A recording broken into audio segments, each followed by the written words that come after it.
Okay, hey everybody, to another episode of On the Wrist from Off the Cuff. Today we have another update for you from the brand Strap Mill Canada, or sMc. They're, of course, based out of, you guessed it, Canada. They were established back in 2017, and they really like to make the types of straps that their founders couldn't find for themselves.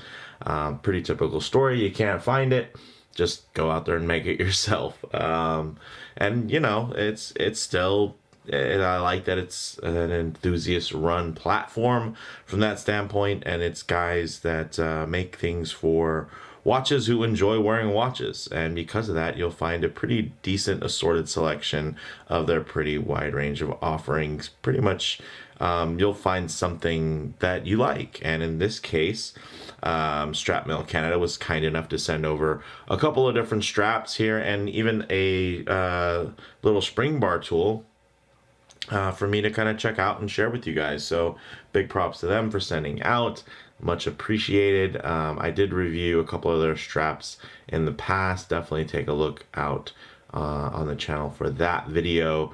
But today I figured we'd have a nice little mixture of two different types of watches. One, of course, my long-term watch I've had forever, my Mido Baroncelli Heritage 3, I believe. And yeah, this thing's awesome, and it pairs really well with this shell Cordovan Leather strap. I mean, wow, the quality on this strap, it's pretty up there, guys. It's fantastic.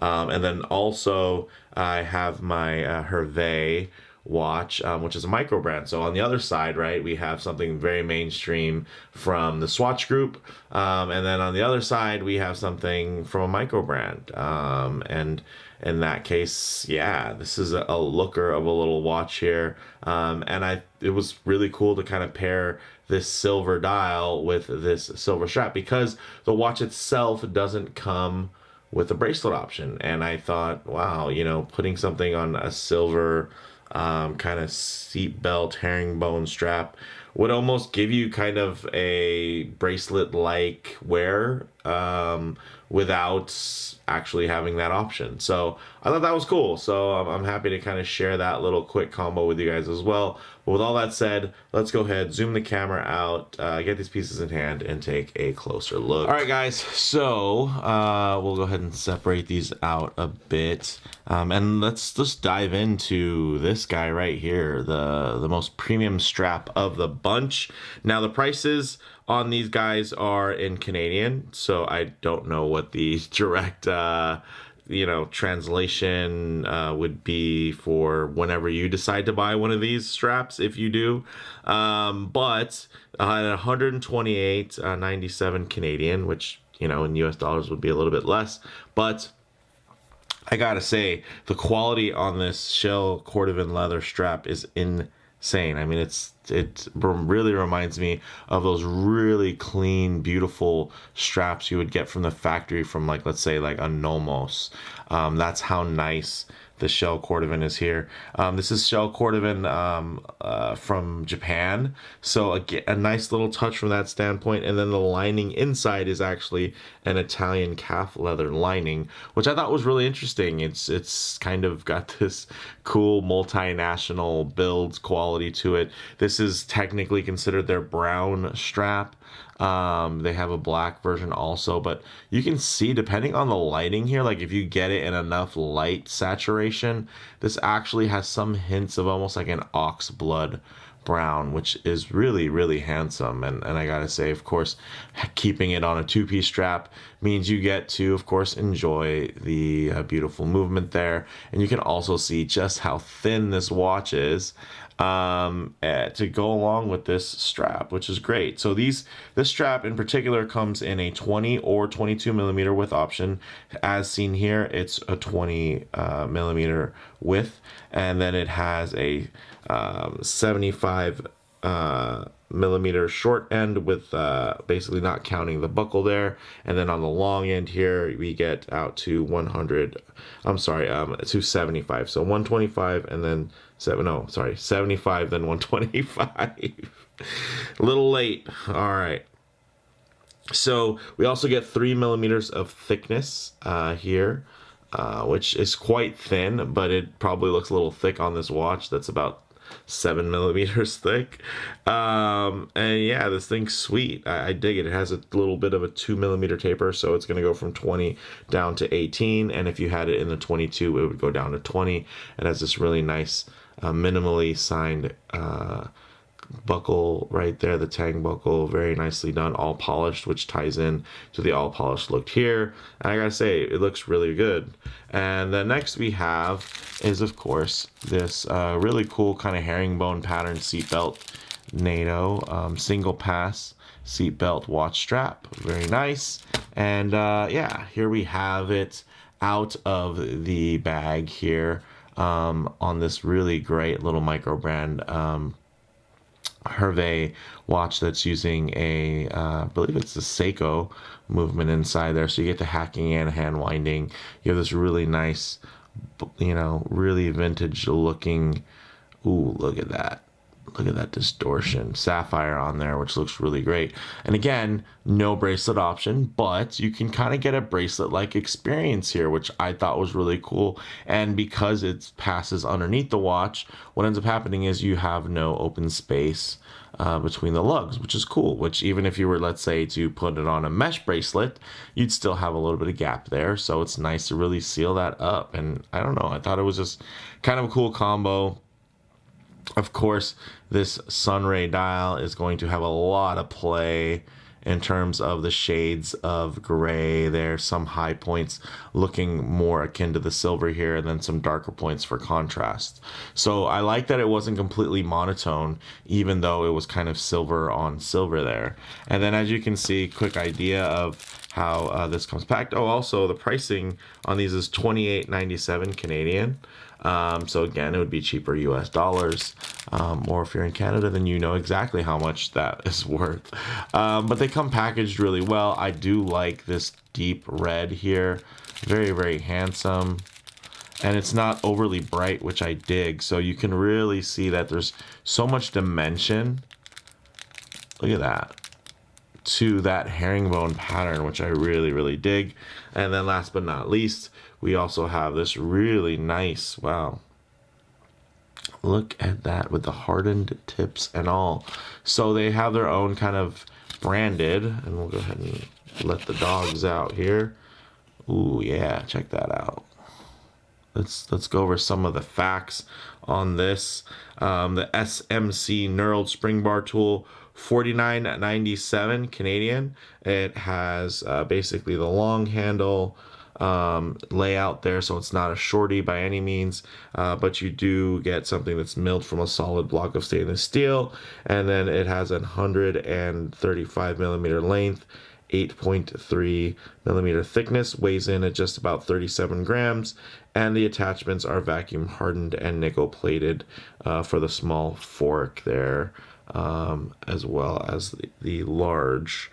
So I think that's really cool. I mean, this thing feels insanely solid. I mean, the knurling just grips.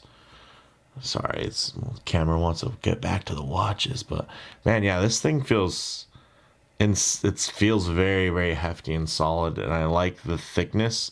It makes it a lot easier to manipulate, of course, in hand when you're going to be using the tool. So I dig that. Also with the hardened tips, you don't have to worry about anything wearing down. The one thing that does kind of worry you, of course, when something's hardened, it means that it's going to be going against your steel, and maybe you would rather that the tool gets scratched versus your watch. So that's one thing to think about. But considering how thorough these guys have been with the execution of these straps, I don't doubt that they took every consideration in mind when they put together this really nice tool as well. So it's really fun to share that. Let's actually get these on wrist and kind of see how they wear. Of course, the nice thing about this shell Cordovan is just how this thing just feels really solid. My goodness, like I can like do all this stuff to try to, you know, give it some flex and make it break in a little easier,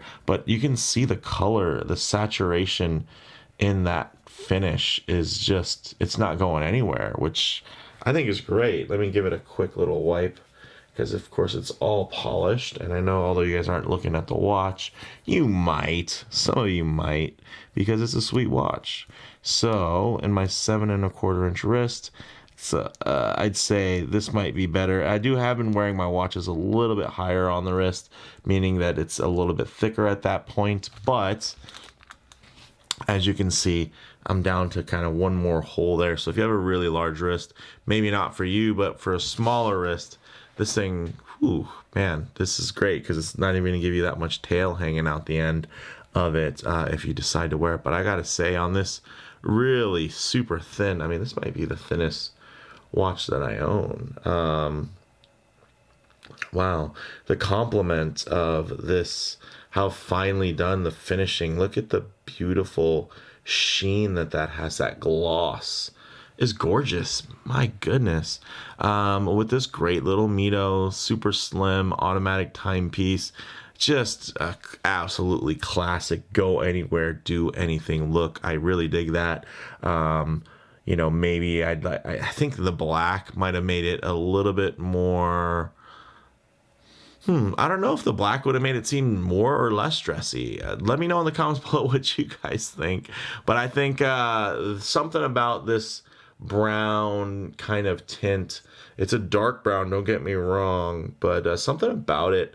It keeps it very casual, but then that sheen also makes it quite dressy and, like, I wouldn't say business formal, but you know, well, maybe, yeah, business formal would be, it just wouldn't be completely formal.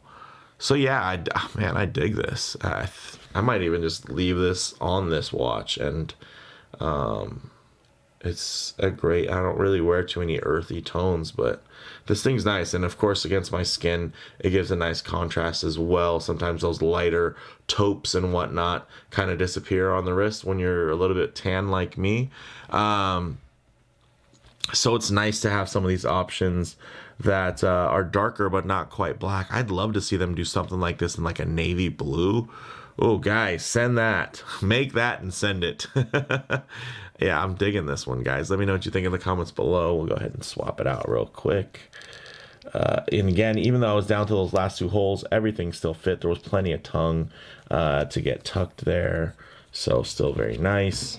Now let's go ahead and get this Hervé watch on. And man, this thing is sweet. Screw down crown.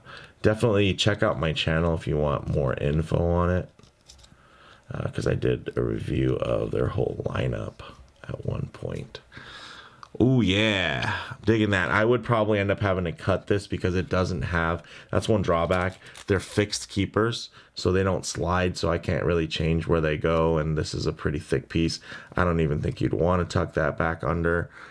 So I'd probably have to cut that and then burn it just so I'd have less sticking out. But you guys get the picture. Whoa. Look at the sheen. Look at the light play on that strap. Really bright, almost white. It's on some of those highlights. Very pale gray. And then those beautiful undertones. So you see that right there? The undertones, they really tie into that dial. Really great. Yeah, I know that's probably just gonna bother some. Let me just, oh, calm down. So yeah, that is a good looking combo, I gotta say. Again, it gives you, and then of course with that herringbone pattern, it gives you a nice kind of extra amount of texture, which also introduces kind of a vintage vibe, which I really dig. And of course, I think the watch itself lends to that vintage aesthetic.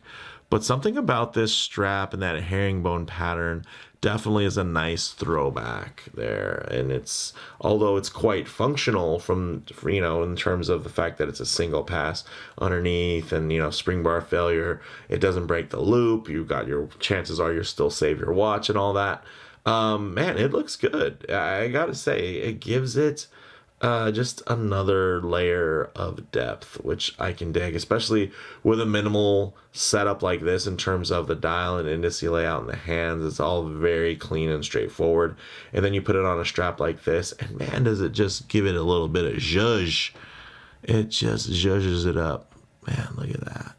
I gotta say, digging that so much. It is a very, man, it has a very mesh-like appearance, right? Let me know what you guys think in the comments below. That looks very much, I mean, obviously on my little tiny screen, on the little fold-out screen on the camera here, it just looks very much like steel mesh, except it tucks under, so you don't have a gap there, which I dig that. So, man, what do you guys think? Let me know in the comments below. Anyways, guys, let me know what you think in the comments below. Which strap were you digging? Are you enjoying any of these different watches? The tool, what do you think in terms of that? I have quite a few of these types of tools.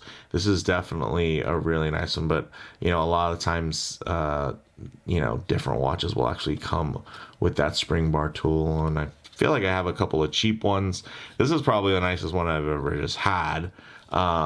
So yeah, this thing is sweet. I don't really spend the big bucks and go for like Bergeron tools or anything like that. I just work with what I got, and I just try to be careful whenever I swap things over so I don't scratch anything. But this, the tactile, you guys know I review knives and stuff too. The knurling on here, the engagement, the purchase you get in hand grip is really, really nice, and it's very admirable from that standpoint. But let me know what you guys think in the comments below. If you liked the video, please do hit like, and if you haven't already, please subscribe for more content just like this. Thanks, guys.